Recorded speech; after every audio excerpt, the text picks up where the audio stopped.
I think Australia will look at their batting effort today and be a tad disappointed because it wasn't a mountain too high. And I think the one who will be most disappointed, Parthiv, will be Travis Head. He's been in good form. He started the last game well, started this game well, and not stuck around. So he will definitely be disappointed with himself. Yeah, absolutely. I think especially the kind of World Cup he had, after being man of the match in semi-final and final, he was the one in great form, and he looked in great form also.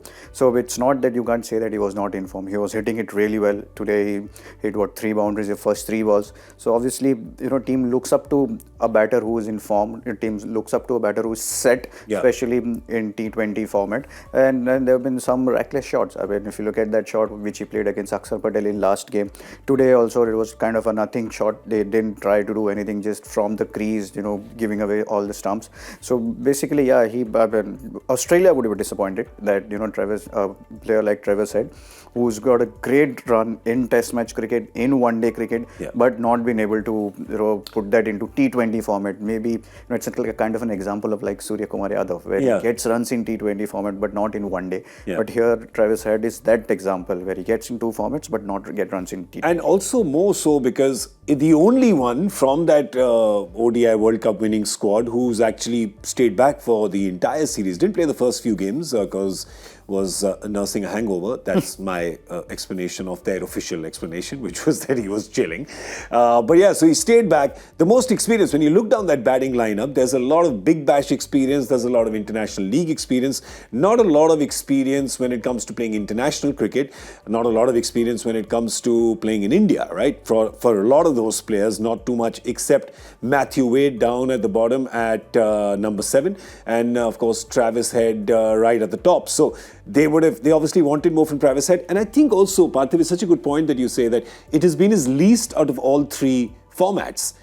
That may have also been the reason why he wanted to, and Australia wanted him to stay back, to actually just to get going in this format. So, and he's played 18 balls in all 3 games, got starts, got 170, 180 strike rate and all, 200 strike rate perhaps in the first one, but he's not been able to convert that for the team. So yeah, Australia will be disappointed, as will Travis. Yeah, absolutely. I think, and that's something which Australia would have actually trying to get the best out of him. That someone at the quality which he has.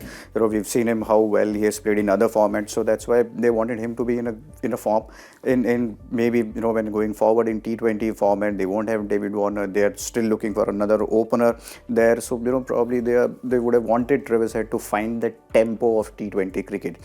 Usually most of the times I say that he's averaging 29. His strike rate is fine. So his strike rate will always be high. That's how he plays. If he stays in, it's going to be over 140, 150 most of the time. But he needs to find that tempo once he gets in. You can't just be hitting all the balls. You can't just try and hit sixes of all the balls. So that's something. Once he finds it, he is a dangerous player. We've seen how dangerous he can be. So that is the reason why he's been given those more games, so that once he gets into the form, and then you look at this Australian side in the World Cup and with Travis Head in form, they will be a very, very dangerous side. There are some really big hitters who are not here in this 11. Remember, there's Mitch Marsh, Cameron Green, Glenn Maxwell, Marcus Stoinis, and I'm forgetting a few more as well. Quite a few, yeah. Yeah, there's quite a few big hitters that you require in T20 cricket. Did you see the headline on that Travis Head graphic? It was pretty clever. Travis turns heads. Yeah, he did. Travis turns heads. Yeah, I like that wordplay. Come back, but I'll tell you what. With his T20 numbers, with Tests and ODIs, his numbers are turning heads like ooh. Come back. It's okay. People have read it. Aajao. इतना भी excited मत हो अपने headline पे. People are like, wow. But his T20 numbers are like, they're like, what? And I guess it'll be a little more considering he couldn't win them these 2 low chases, the last one and this one both.